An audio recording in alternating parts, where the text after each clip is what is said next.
works do not save us, but good works prepare us for what? Our coming wedding. Good works prepare us for our own wedding. Sa pagsundo ni Kristo sa atin. Good works prepare us for our wedding.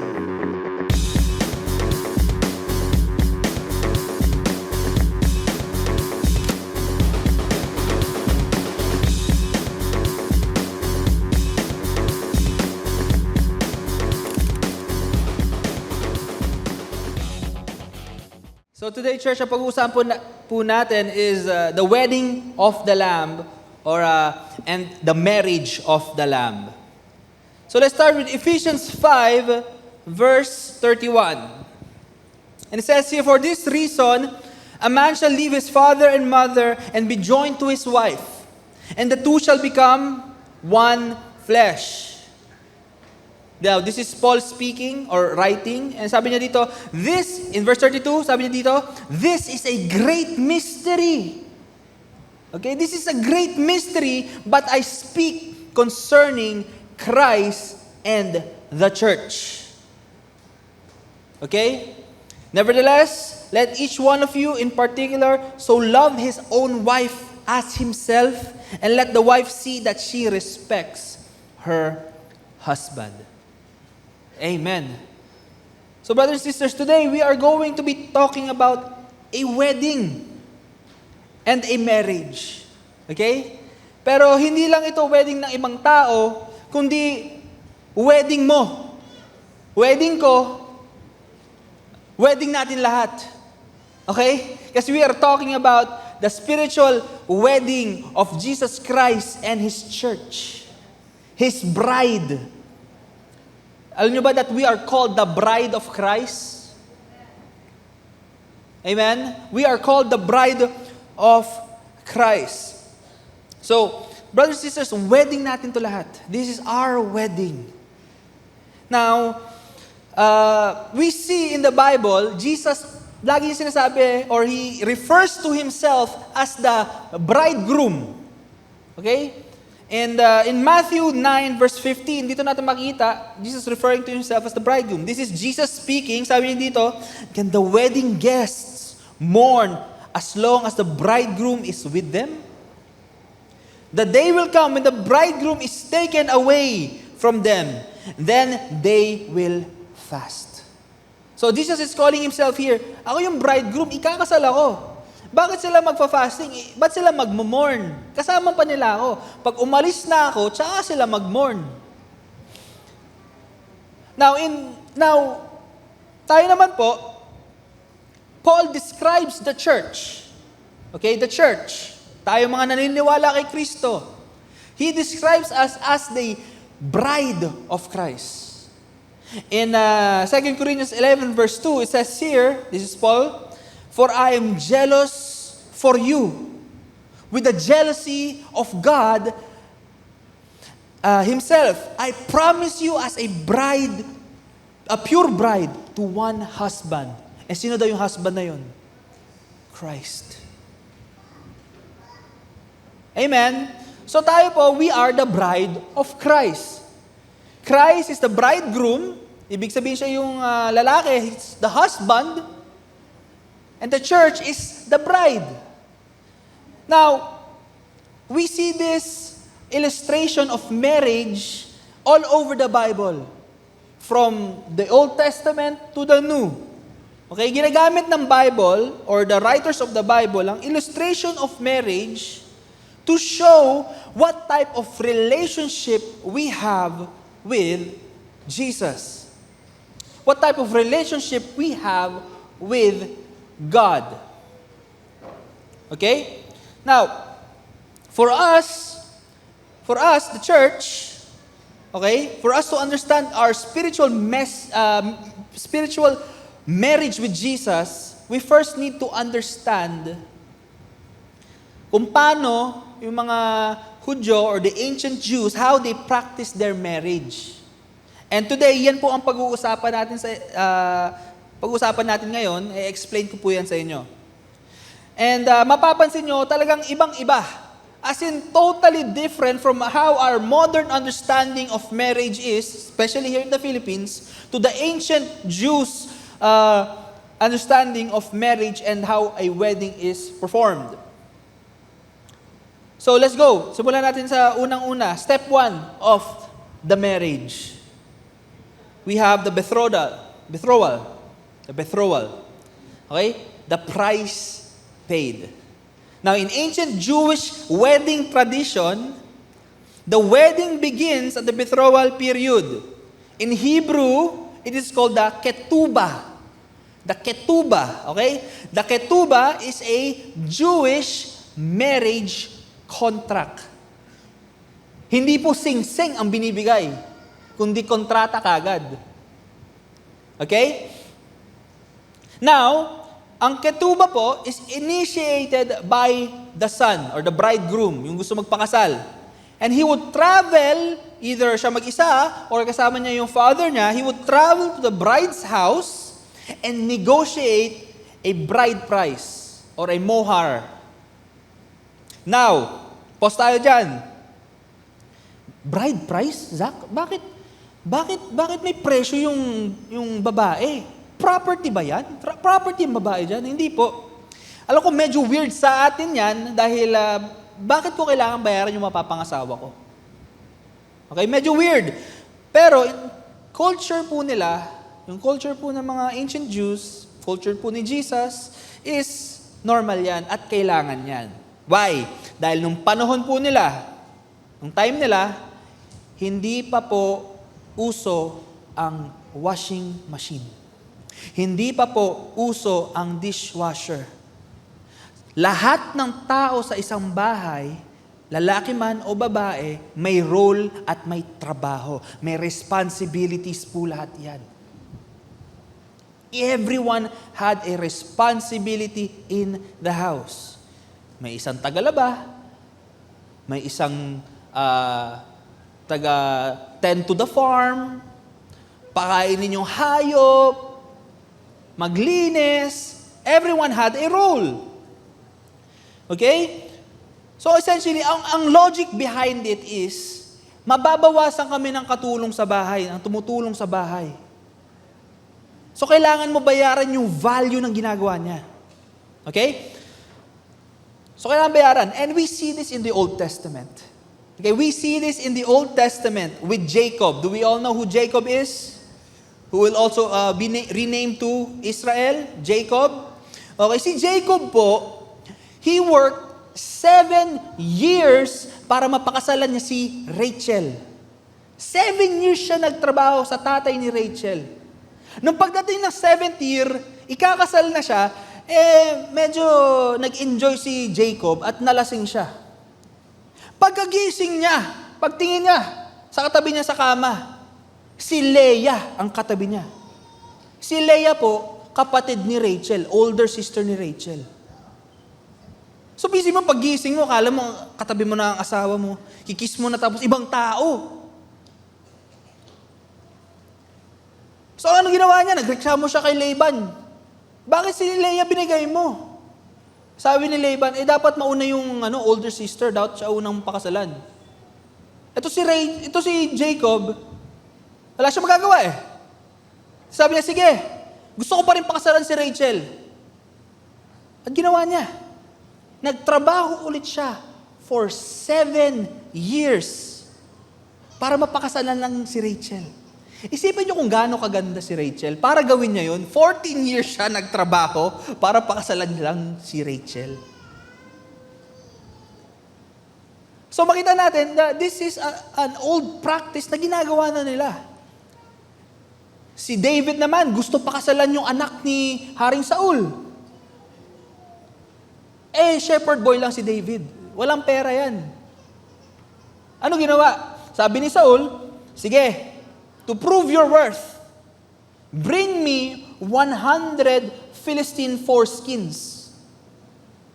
Sabi niya, tuliin mo 100 na Philistine at dalin mo sa akin yung balat.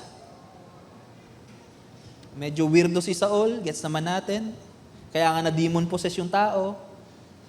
Pero, to prove your worth, Bring me 100 foreskins. Ay ginawa ni David.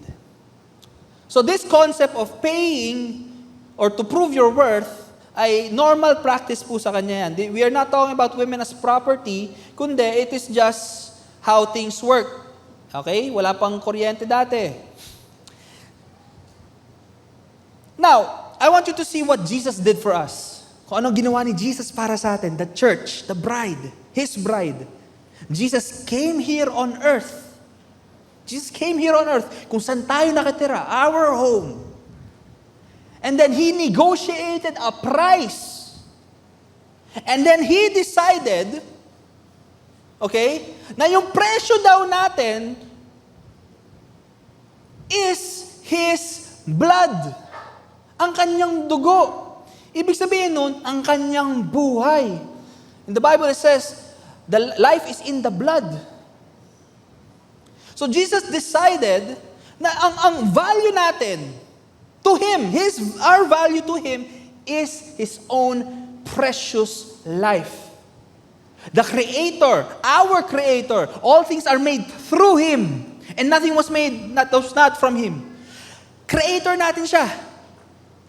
Pero He decided that our value is His life. Siya mismo. Kaya nung nabasa natin kanina in 1 Peter 1, verse 18, it says here, knowing that you were not redeemed with what? Corruptible things like silver or gold. Alam mo ba, pwede si Jesus mag-decide kung anong pwede pang bayad sa atin? Pwede niya sabihin, sige, babayaran ko kayo gamit itong mundo. Pwede ko kayo bayaran gamit ang isang bituin. Pwede ko kayo bayaran gamit isang galaxy. Pero, church, lahat yon, our earth, our galaxy, a star, may katapusan po yan. It has an ending. Our universe has a beginning and it will have an ending. Pero Jesus Christ is eternal. His life is eternal. So nung nakita niya tayo mga tao na stiff-neck, dirty sinners, madudumi.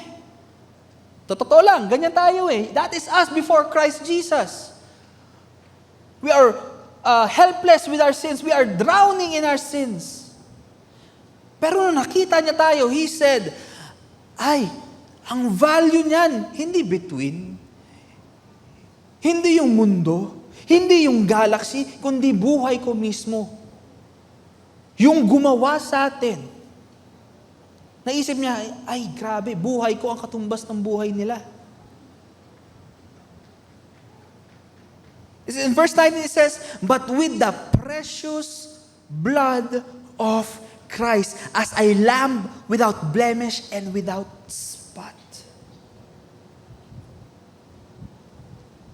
Your value is tied to the price Jesus Christ paid. Tulad ng sabi ni Pastora kanina, if God values you enough to give His life for you, grabe yung value mo. Isipin mo na lang yun, the Creator of the universe, the owner of all things, paid for you with His life. God values you so much, brothers and sisters. So don't tell me that you are worthless. Don't tell me na wala kang kwenta. Because according to Christ, you are worth dying for. And He did that.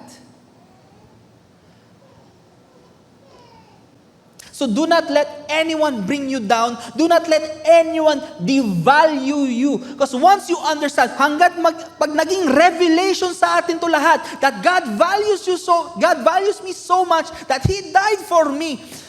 Brothers and sisters, you will appreciate how much God values you. You will see your worth. Makikita mo kung gaano ka worthy ka. You are worthy of being you're worthy of the blood of Jesus Christ. You will live a life honoring God all the days of your life. Kasi nakikita mo, grabe, God values me so much. God loves me enough that He would die for me. your value is the life of God. Amen, church? Amen. So God loves you and God values you so much. So, balik tayo. Once the bride price was agreed, nagkaintindihan na sila, nag-negotiate na sila, ito ang babayaran mo, ito gagawin mo. Okay? Again, hindi kailangan pera. Pwedeng minsan hayop ang pinambabayad nila. In case of Jacob, nagtrabaho siya for 7 years and another 7 years. Si David, foreskin ang binigay. Talagang weirdo, pero foreskin ang binigay. Okay? Pag nagka-intindihan na sila, the bridegroom and the bride would share a cup of wine together. Okay? They would share a cup of wine together to signify the contract being signed. Okay? So, nagkaintindihan na sila, nakausap niya ng tatay, nagkaintindihan, ito yung presyo. Oh. Yung mag-asawa, yung ikakasal, iinom yung lalaki ng wine, saying, I will marry you. Yung babae naman, pag ininom niya din, saying, yes, I accept your proposal. I will marry you too. Okay? Now, I want you to see this. Ang ganda nito, sobra. Look at what Jesus said at the Last Supper. Okay? Luke 22 verse 15. Sabi dito ni Jesus, I have been very eager. Excited na ako. I'm excited to have this meal with you, to eat this Passover with you before my suffering begins. Bakit excited si Jesus? Kasi ikakasal na siya. Excited na ako. Yun yung reason kung bakit excited, bakit eager si Jesus. Because He is getting married. In verse 17, it says here, in verse 16, sorry. For I tell you that I won't eat this meal again until its meaning is fulfilled in the kingdom of God. And then He took the cup. Pansinin natin He took the cup of wine. He gave thanks to God for it. Then He said, take this and share it among yourselves. For I will not drink wine again until the kingdom of God has come. Brothers and sisters, kita nyo kung gaano kahalaga ng ating communion. Kaya, the Lord's Supper, yung ginagawa natin, kanina lang, ginawa natin. Napakahalaga nito.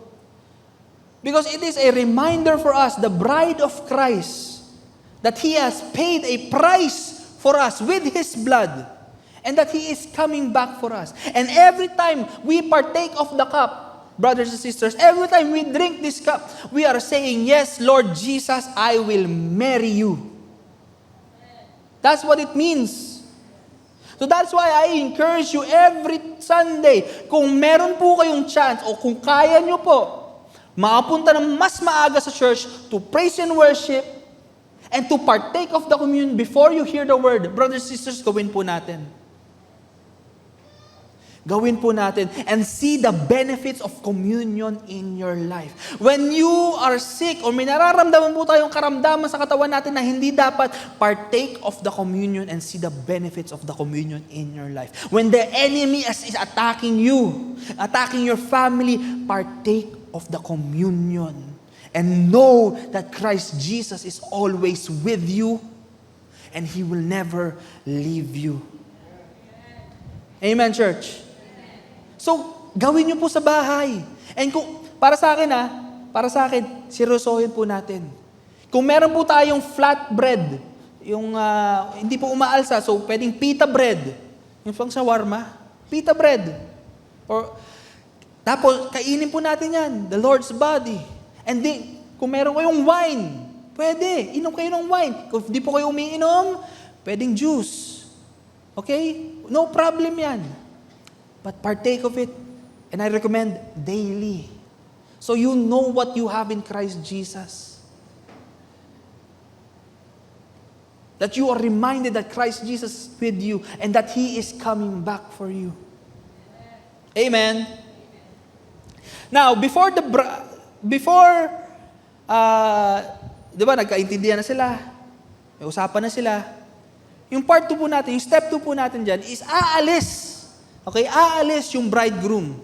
Now, before he leaves, may iniiwan siyang gift sa kanyang mapapangasawa. As an assurance na babalikan kita.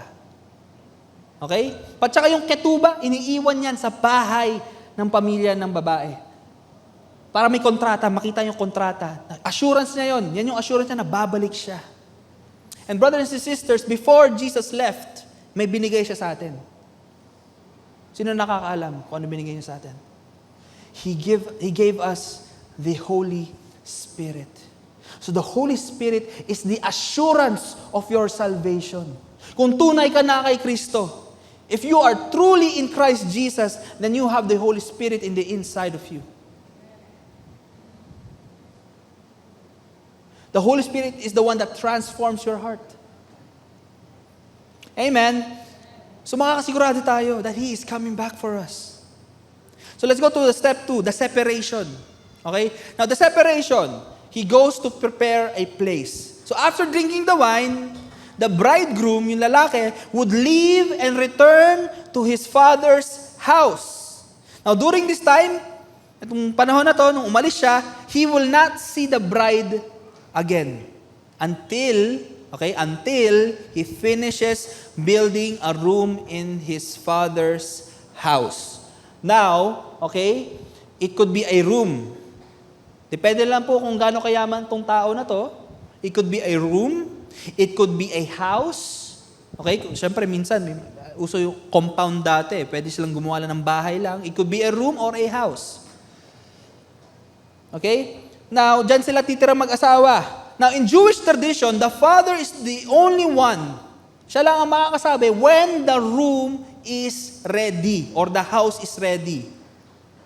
Na kung approved na sa tatay, kung approved na sa tatay yung bahay o yung kwarto, tsaka niya lang sasabihin sa anak niya o tsaka lang makukuha ng permission yung anak niya to go get his wife. Para pwede niya nakunin yung kanyang wife. Now again, brothers and sisters, wag po kayo ma-confuse kung bakit ko sinabi wife. Hindi niya po fiancé yung babae, kundi wife na. Dahil yung ketuba ay marriage contract na po yan. Hindi po uso ang fiancé dati. Kasal kaagad kayo, pero wala pang wedding. Let's move on. So, ang tatay niya lang, pag nakita niya na yung bahay, yung kwarto, sabi niya, okay na yung bahay tuyo na yung pintura, wala nang amoy. Yung tubo ng tubig, okay na. Check. Kumbaga para may checklist yung tatay to make sure na proper na yan. Okay?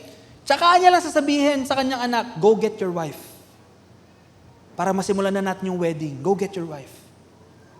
Now, kung observant tayo, medyo familiar ang tradition na to sa sinabi ni Jesus in John 14 verse 1. John 14 verse 1, it says here, let not your heart be troubled.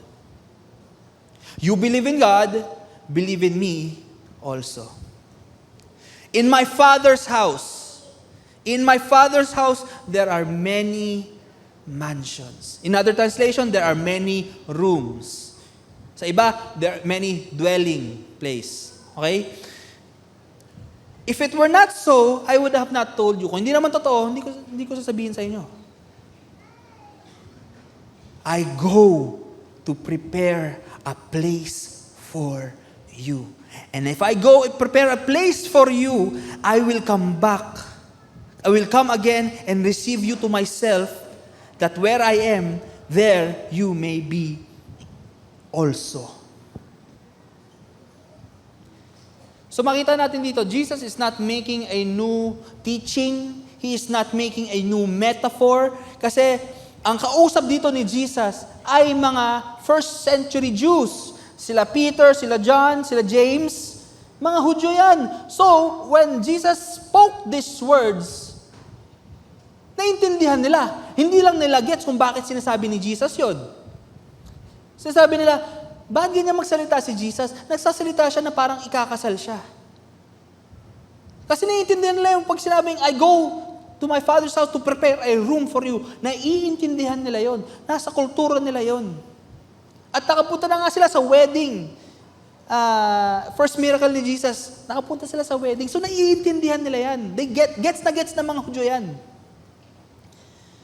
Okay? So what Jesus is saying here, para sa atin mga hindi Hudyo, is I am the bridegroom, and I am going back to my Father's house, and I will build our home. Kanina first service, na-realize ko, kaya pala, karpintero si Jesus. Kasi siya ang gagawa ng bahay natin. Okay? But I will build our home. And when it is ready, my Father will say na it's time to get your wife or your bride. And I will come back for you.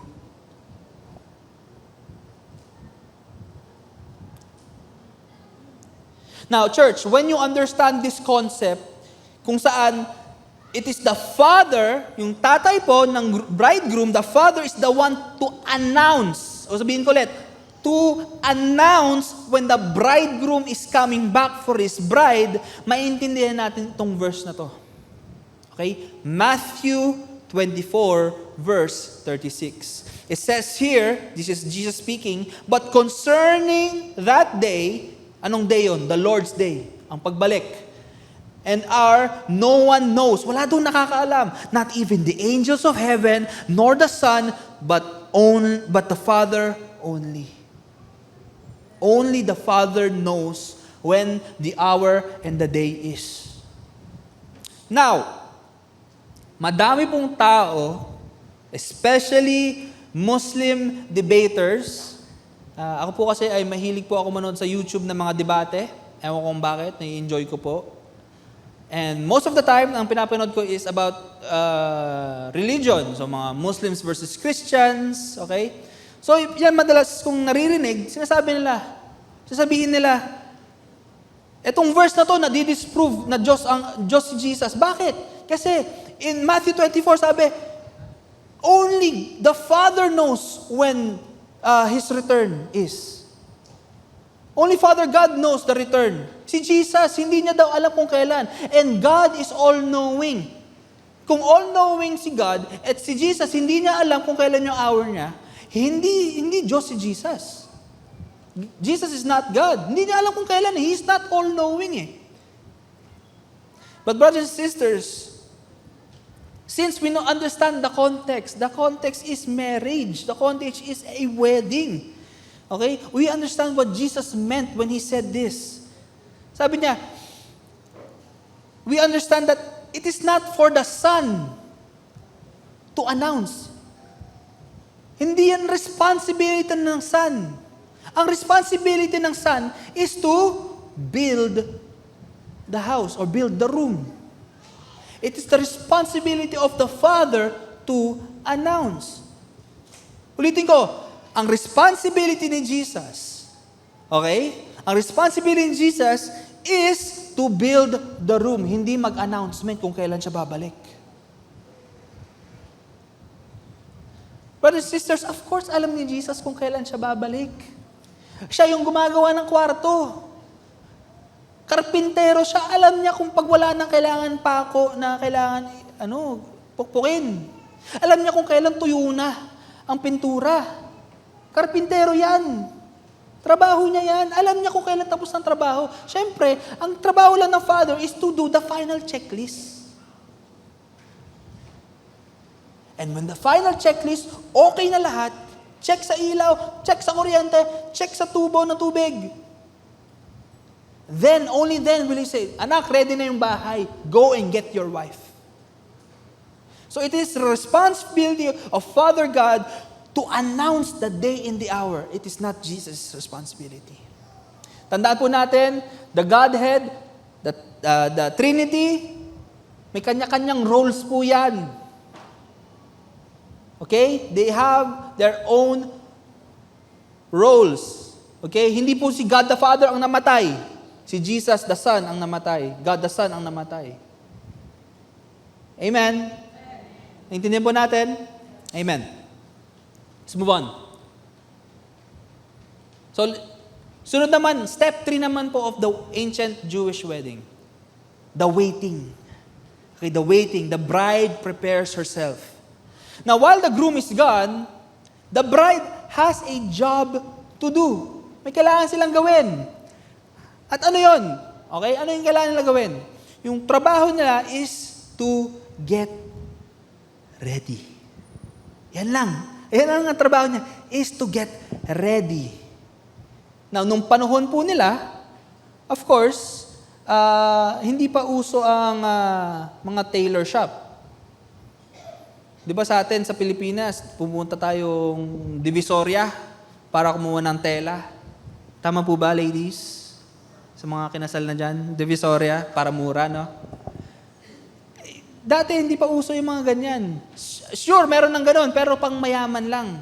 Hindi siya accessible sa lahat. Pero yung panahon nila, wala po. So, ano mangyayari?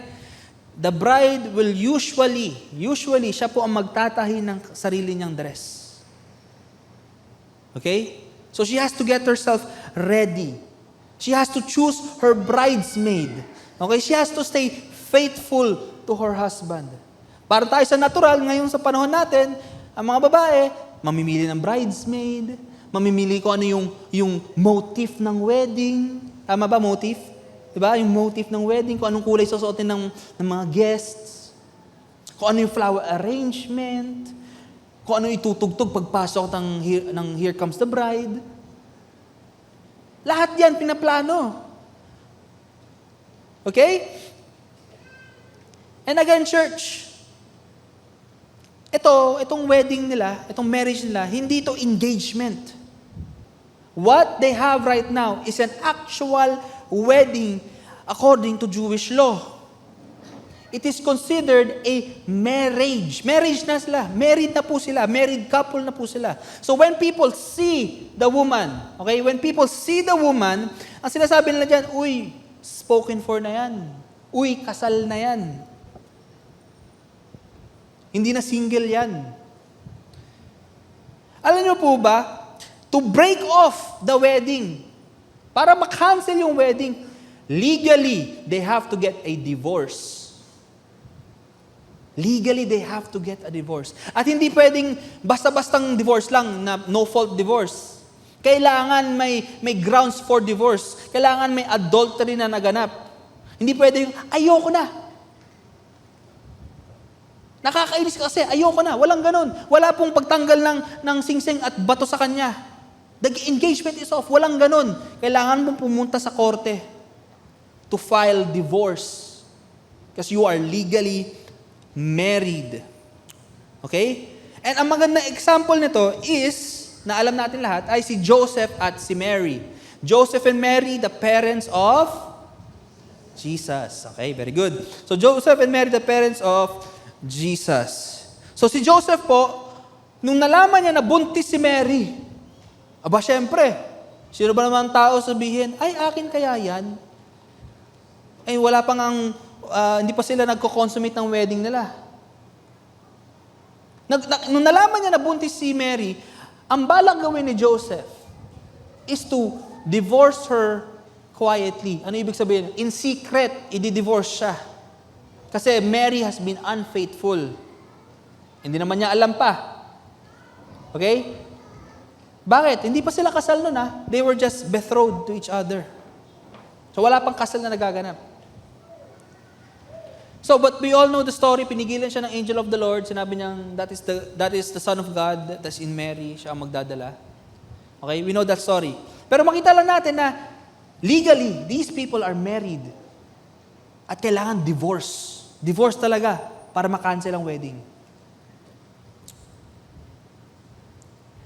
So again, the bride had to wait and prepare herself till her groom came. At again, yung bride po, wala pong idea kung kailan babalik yung babae. Yung lalaki, yung asawa niya.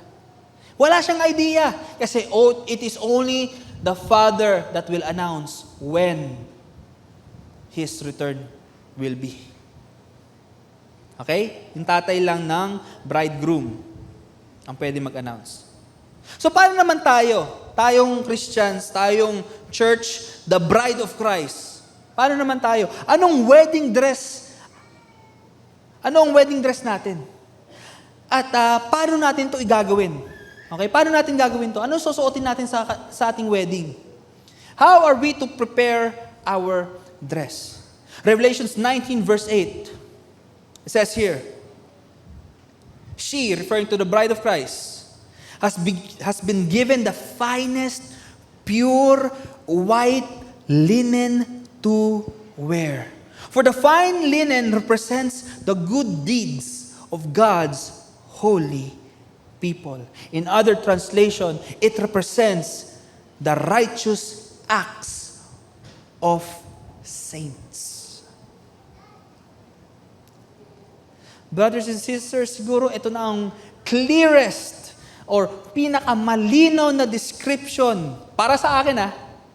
Ito ang pinakamalinaw na description kung bakit kailangan may good works tayo as Christians, as the bride of Christ. Kung bakit dapat may good works tayo. Why? Because it prepares us. Good works prepares us. But listen to me, brothers and sisters. Rinig niyo po ako? Guys? Sa side na to, rinig niyo ako? Dito. Sa taas, rinig niyo ako? Amen. Sa live. Oo daw. So mag-chat na lang sila Kuya Jay mamaya. Good works, I repeat, good works do not save us. Good works do not save us, but good works prepare us for what? Our coming wedding.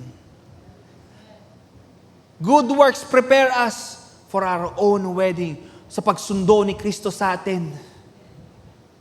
Good works prepare us for our wedding. Amen? Every time we do a good work, tuwing pumupunta po tayo sa church, nakikinig ng word, nagpo-fellowship with the brethren, we are what? Weaving our dress. Tinatahi natin yung dress na susuotin natin. Every time we give to the poor, help someone, bless someone, pray for someone, pray to the Lord, read the Bible, we are weaving our dress or yung susuotin natin sa ating wedding. Come on, give glory to the Lord. Amen. This is why, brothers and sisters, as the bride of Christ, dapat may good works talaga tayo. Dapat lang. It does not save us, but it prepares us. Amen? And if church, if you are truly a part of His church, you are truly the bride of Christ, you are part of His church, dapat hinahanda mo ang sarili mo para sa pagbalik ni Kristo. Dapat lang. Amen? Dapat lang hinahanda mo sarili mo. Hindi yung pa-chill-chill lang tayo. Gagalaw lang ako pag parating na si Jesus, pag nakita ko na yung signs of the time. Hello?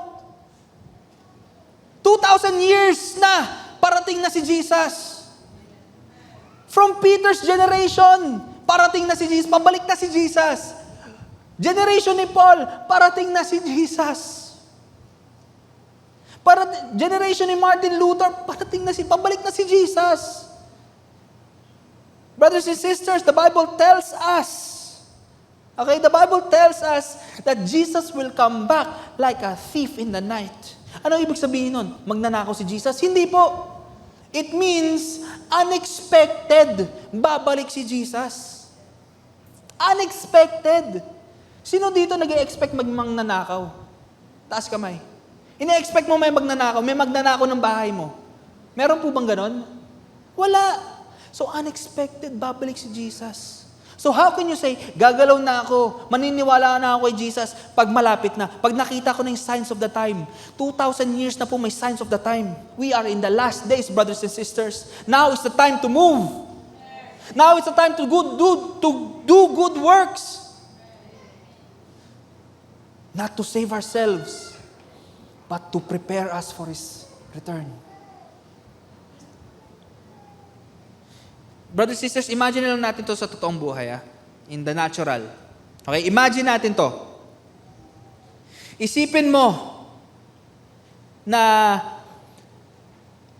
wedding day mo na. Wedding day mo na. Today, right now, wedding day mo na ngayon. Tapos wala ka pang dress na nakahanda.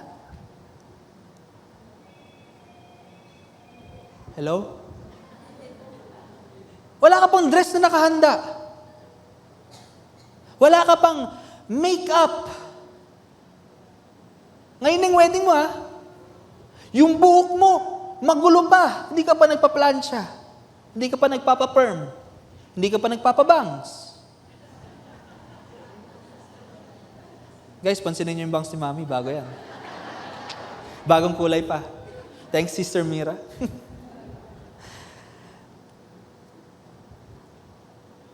Hindi ka pa nagme-makeup. Yung kilay mo, hindi mo pa dinodrawing.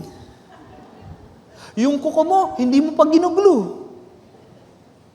Mga babae lang nakaintindi nun. So, hindi ka pa prepared. Sa mga lalaki, yung susuotin mo, hindi pa nakaplansya. May mancha pa. Hindi ka pa nagpapagupit. Hindi ka pa nag-shave ng iyong bigote. Yung sapatos mo may butas. Yung socks mo may butas din. Kabilaan.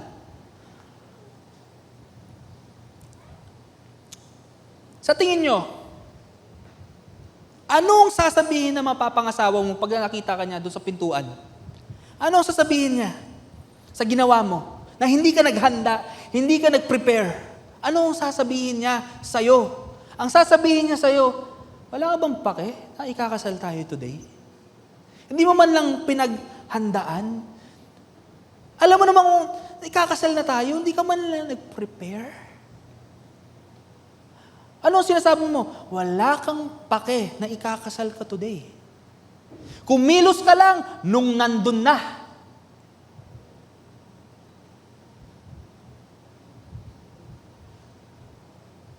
Ano sinasabi mo? Hindi importante sa'yo itong kasal.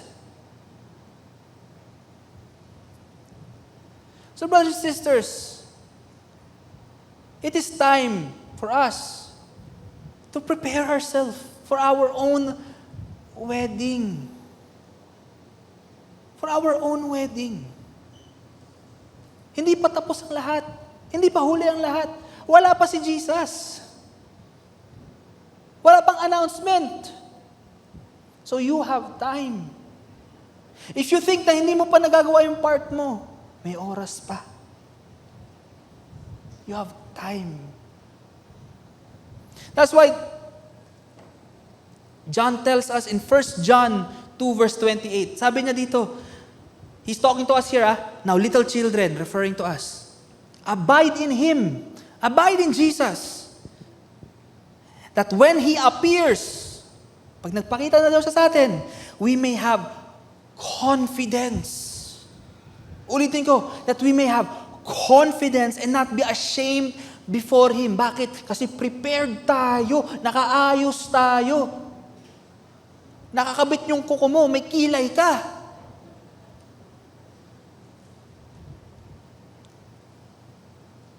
So and not be ashamed before Him at His coming. Brothers and sisters, there are things as the bride of Christ, tayo po, that things that we need to prepare ourselves for the return of Jesus Christ. May mga kailangan tayo gawin to prepare ourselves. Amen? Tandaan natin na the linen, yung linen na susuotin natin, nakahanda na po. Binigay na nga In verse 8 in Revelation 19, nakahanda na daw yung linen natin. Okay? It is already prepared for us na kailangan na lang natin itahi. Tatahiin na lang natin. Eh, paano natin gagawin yon? Ephesians 2 verse 10, it says here, for we are His workmanship, created in Christ Jesus for good works. We are created in Christ Jesus for what? Good works. Ano ibig sabihin nun? Yan na po ang ating nature. That is who you are right now. You are created for good works, which God prepared. Ano ibig sabihin prepared? Hinanda na, nakahanda na. Pag sinabi ng nanay mo, nakahanda na yung pagkain, anong part mo? Kumain. Hindi yung magluluto ka pa. Napaka-insulting nun. Nagluto na nga nanay mo, magluluto ka pa. Nakahanda na. What does it say? That we should, brothers and sisters, we should walk in them. Lalakaran na lang natin. Nakahanda na lahat. Lalakaran na lang natin. The linen is prepared. All we need to do is to weave it or itahe. Prepared na lahat para sa atin. So all the good works that we will ever do in this life is already prepared in advance for us. Nakahanda na yan. Handa na lahat ng good works natin. All we need to do is to walk in it. Guys, lakaran na lang natin. Take the step. Handa na lahat. Take the step. And if you think na right now, Zach, parang hindi ko pa nagagawa yan. Parang I have not taken the step. Brothers and sisters, there is still time. Wala pa yung wedding.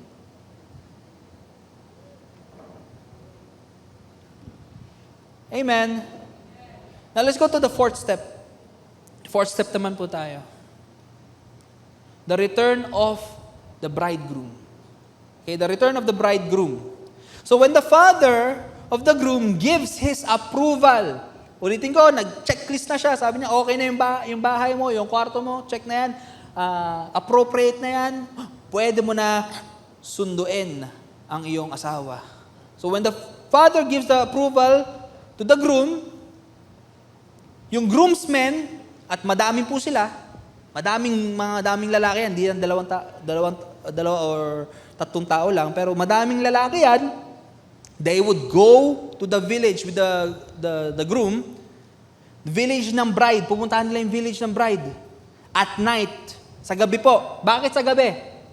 Kasi, pagdating dati sa culture nila, pag gabi na, talagang lights out and good night na.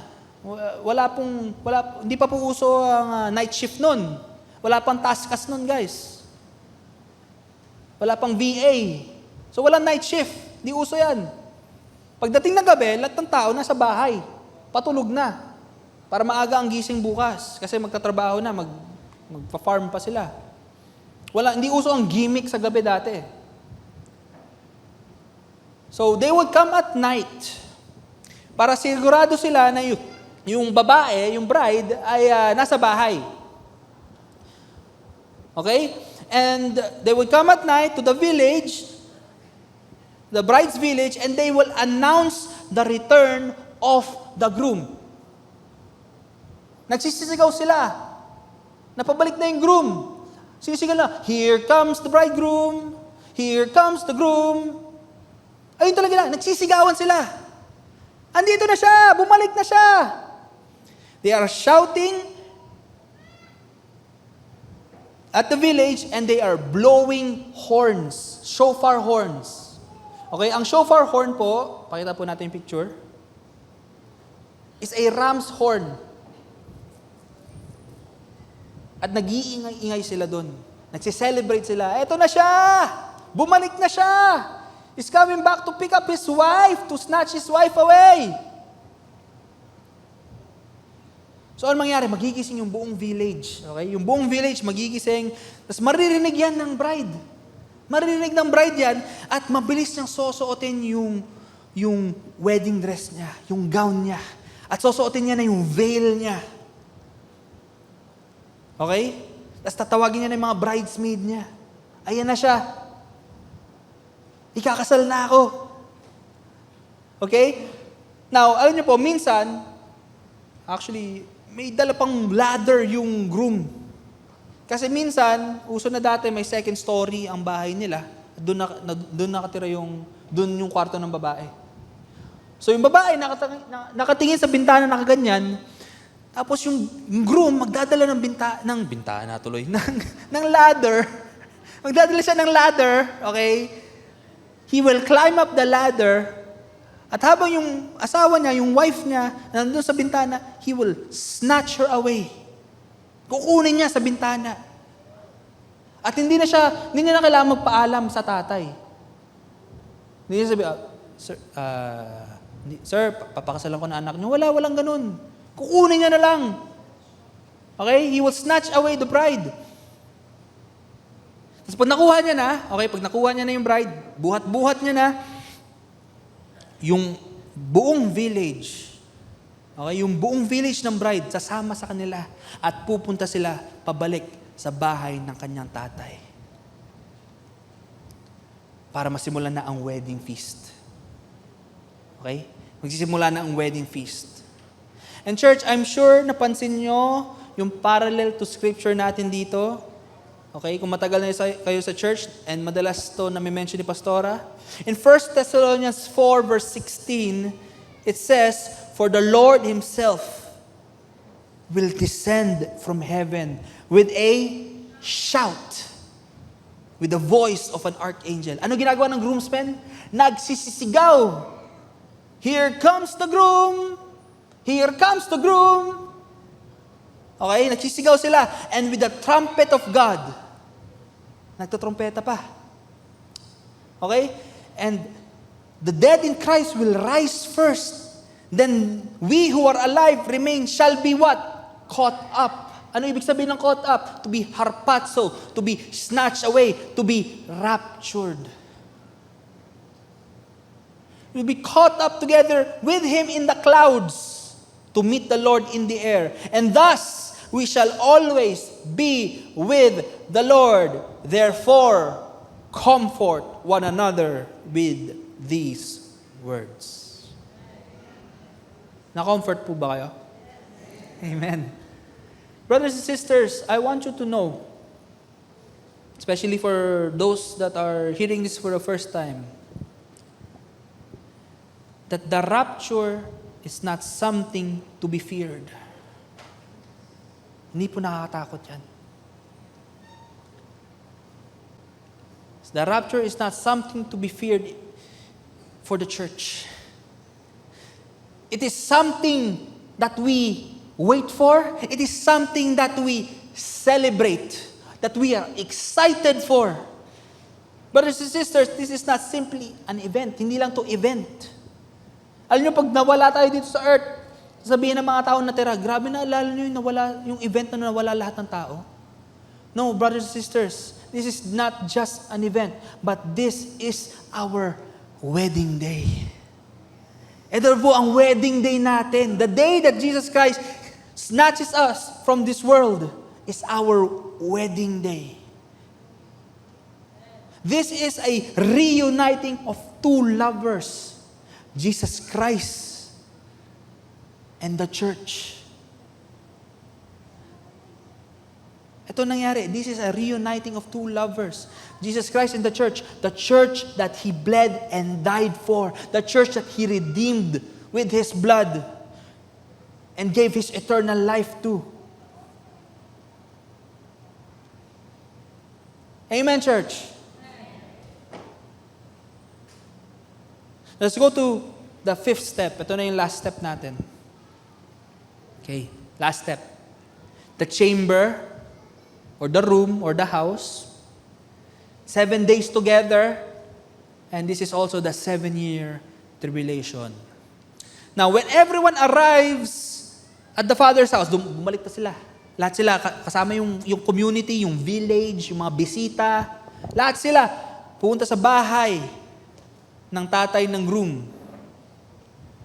The groom and the bride would place a canopy. In Hebrew, it's called the hupa. Okay, a hupa. Pakita natin yung hupa. Ito po yung hupa. Yan, hupa. Okay, maglalagay po sila niyan kung saan yung chamber o yung kwarto nila. Usually, sa bedroom, sa bed. Okay, now in modern Jewish tradition, yung modern Jews po, pag kinakasal po sila, they are under a hupa. Yung officiator nandito, yung mag-asawa na magkaharap, at doon sila ikakasal. Okay? Now, in ancient tradition, ang hupa po is ilalagay sa chamber or kung saan yung bahay nila. And there, the bride and the groom would enter together in that room, in that chamber, and they would consummate the wedding in that private place. Sa mga bata, sa parents nyo na lang itanong kung ano ibig sabihin ng consummate. It is not for me to announce. Hindi ko yan responsibility. Okay? So, what will happen?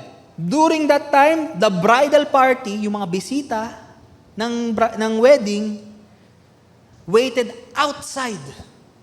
They waited outside for how long? 7 days. 7 days po sila nasa labas. Okay? Now, for the 7 days, that 7 days, yung mag-asawa, okay, magkasama lang sila doon sa bahay. For 7 days, magkasama lang sila. Walang alisan, bawal lumabas at bawal may pumasok na iba. Okay, for 7 days, magkasama sila. Now, habang andun sila sa loob, mag-asawa, yung mga bisita nila, the guests, and the community, nagpa-party po yan sa labas. Nagpa-party sila. Kumakain sila. Nagsi-celebrate sila. For 7 days, they would party. They would celebrate. And after the 7 days, okay, the groom would bring out his bride and unveil her and present her to all the guests. Tatanggalin yung bride, yung veil. Until this day, wala pa nakakita kung ano itsura ng bride nun. Hindi nakita ng mga bisita. For 7 days. Now, brothers and sisters, in Scripture, we read a sort of parang description din ito. But in Isaiah 26, makita natin dito, it draws parallels to this. Sabi dito, in Isaiah 26 verse 20, sabi dito, "Come my people, enter your chamber and shut your door behind you, hide yourself as it were for a little moment until the indignation is past. For behold, the Lord comes out of his place to punish the inhabitants of the earth for their iniquity. The earth will also disclose her blood and will no more cover her slain. In that day," chapter 27, verse 1, "In that day, the Lord with his severe sword and great and strong will punish Leviathan, the fleeing servant." Leviathan, the fleeing servant po, that is Satan. Okay? Leviathan, the twisted serpent, and he will slay the reptile that is in the sea. Brothers and sisters, as soon as the church enters the chamber with Jesus, okay, as soon, nagsisimula na po ang 7-year tribulation. Sa kanila, nagpa-party yung mga tao sa labas. Okay, in the kingdom of heaven, yung mga bisita, nagpa-party. In heaven, nagpa-party. Tayo, kasama natin si Jesus. For 7 years, kasama natin si Jesus. But on earth, brothers and sisters, on earth, the great tribulation has started. The great tribulation has started. 7 years, the wrath of God will be poured out to the earth. Lahat ng hindi tumanggap will receive the judgment that they deserve. They will receive the punishment of their sin. So my question is to you, church, sa inyo. Yung mga kaibigan nyo na hindi pa narinig ang balita ni Kristo, gusto nyo ba invited sila sa wedding? O nandito sa mundo?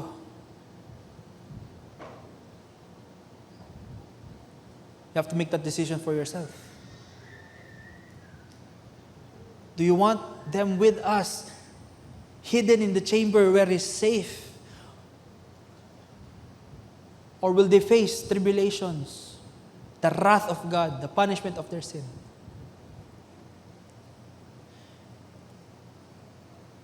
Now, brothers and sisters, after that 7 years, after the 7 years tribulation, ito na po yung second coming of Christ. Many people get this wrong, okay? Iniisip nila ang rapture at second coming, iisa lang. They are connected, but they are two events. We get harpazo We get caught up in the air with Christ. Sinundo niya tayo. 7-year tribulation, tayo nasa chamber, nasa hupa tayo, kasama natin si Kristo. 7 years. After the 7 years, babalik si Jesus, the second coming of Christ, and He will unveil us. Ipapakita, ipepresent niya tayo sa mundo as His wife. Okay? And we will live in the New Jerusalem. Kung hindi nyo po alam, heaven po ay hindi ang forever home natin.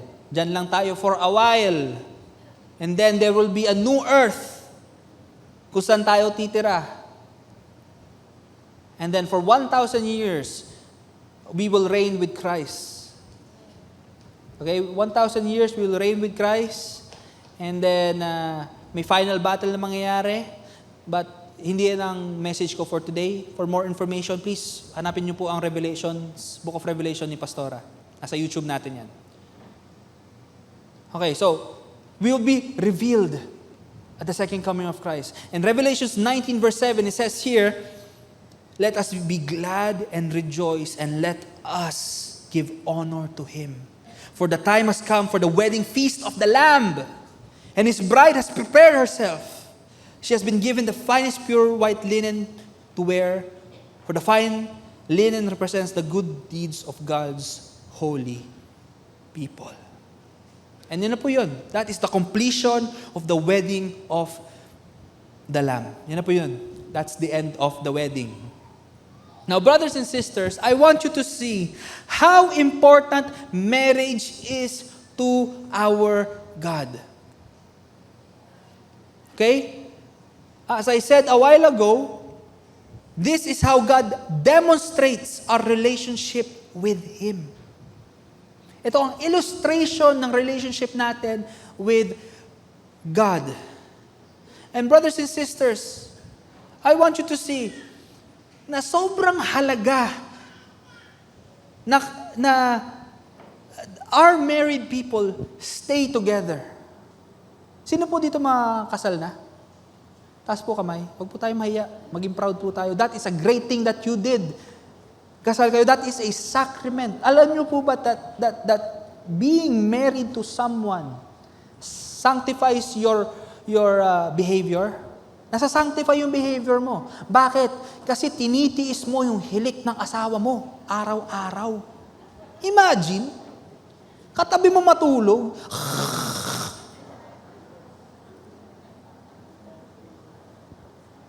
tingin diretso lang guys.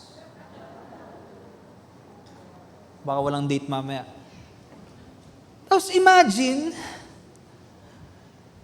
yung topak ng asawa mo, tinitiis mo, kasi mahal mo yan. Yung mood swings, tinitiis mo kasi mahal mo yan. Tapos kaya mo pa rin sabihin sa harap-harap niya, kahit busit na busit ka na, I love you.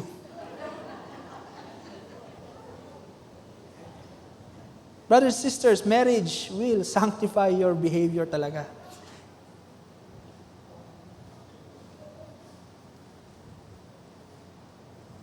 And you know what, brothers and sisters? The devil wants to break that marriage. At all points, the devil will try to break your marriage.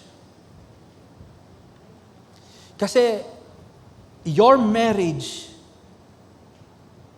is a picture of Jesus Christ and the church. And once the devil comes between a man and a woman, nalagyan niya nakita niya ng butas, papasok at papasok yan. Sisirain niya yung marriage niyo. And once you lose your marriage, you will lose your faith in Jesus kasi that is the relationship we have with Jesus. We are married to Him. So brothers and sisters, yung mga kasal na tao dyan, keep the faith. Truly, keep the faith. Trust in the Lord. That is a covenant you have with your wife, with your husband, and most importantly, with God. Hindi po kayong dalawa lang ang nasa wedding nyo. Sa marriage nyo, hindi lang kayo dalawa. Andyan si God. God the Father is with you. That is a covenant you have with God. You made a promise to God that you will love your wife in sickness, in health.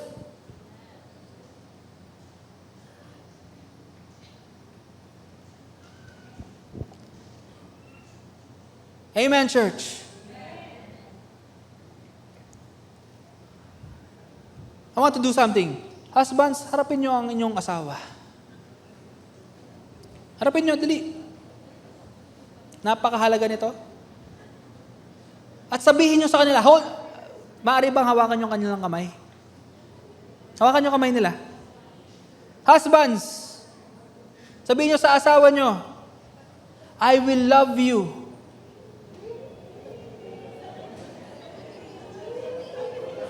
Huwag kayong mahiya, lalaking tao.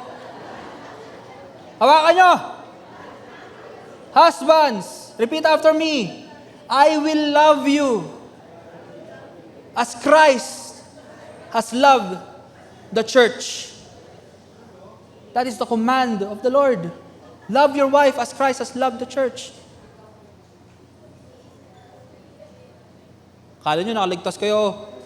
Wives, hawakan nyo kamay. Hawakan nyo dali. Importante to, promise. Kailangan nyo hawakan kamay, tignan nyo rin sa mata. Wives, sabihin natin lahat, honey, love, mahal, ano man tawag nyo sa kanya. Repeat after me, church, sabay-sabay. Kailangan nyo ng grace dito. I declare the power of the Lord upon your life. The strength to release these words. I submit to you as the church submits to Christ.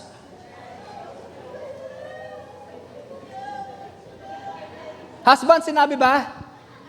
Hindi po kayo magsasabi, Mrs., yung husband po. Baka, husband, sinabi? May hindi po ba nagsabi?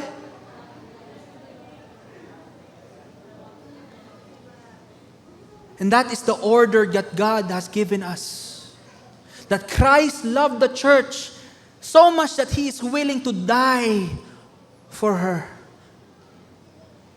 And that the church submits to Christ.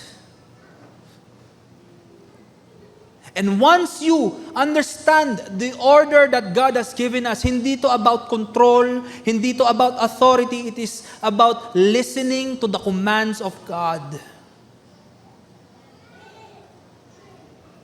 Once you have this running in your marriage, I am telling you, God will bless you tenfold.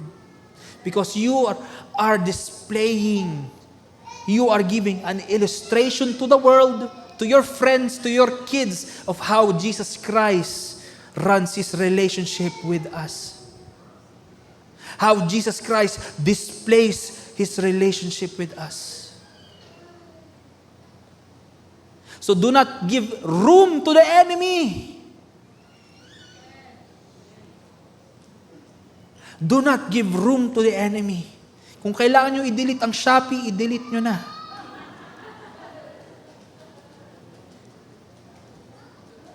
Kung kailangan nyo i-block yung tao, i-block nyo na. Huwag nyo nang block nyo na. Ulitin ko, i-block nyo na. Do not give room to the enemy to penetrate your marriage. Your marriage is a stronghold. And commit your marriage to the Lord. And Brother Bob, malapit na po tayo. Amen, church? Amen. Husband and wives, amen? Amen. Amen. Praise God. Come on, glory to the Lord. Amen.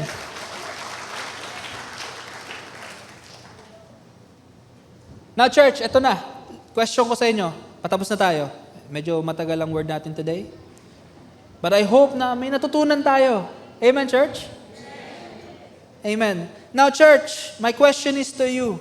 As Pastora says all the time, are you, sagot po tayo lahat ha, are you rapture ready? Amen. Handa na ba ang inyong wedding gown to say, Amen. Guys, wag spiritual lang yan, ha? Hindi yan physical. Hindi natin kailangan mag-dress. These are spiritual matters. Masyado naman kayong seryoso eh. Are you rapture ready? Amen. Handa na ba tayo sa pagsundo ni Kristo sa atin? Brothers and sisters, we are at the last days. Last days.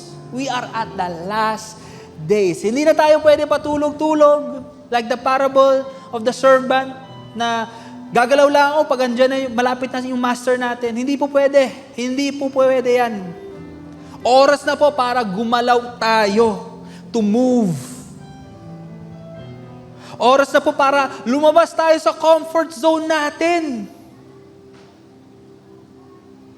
And to share the gospel message to those that have not yet heard. Again, hindi naman tayo namimilit tanggapin si Kristo. That is not how we do things. Never force someone, but simply plant the seed of Jesus Christ and the gospel message of grace in their hearts. Kung ni-reject nila, that's fine. Hindi natin kailangan ma-heartbroken. Hindi natin kailangan tanggalin sila as friends. But if they reject it, that's fine. Your job is to plant the seed. Ang harvest naman, ang mag-aani niyan ay si Lord. So it's time, brothers and sisters. Again, we are in the last day. It is time for us to share this gospel message. It is time for us to give to the poor, to help someone in need, to bless a brother, to pray for a brother.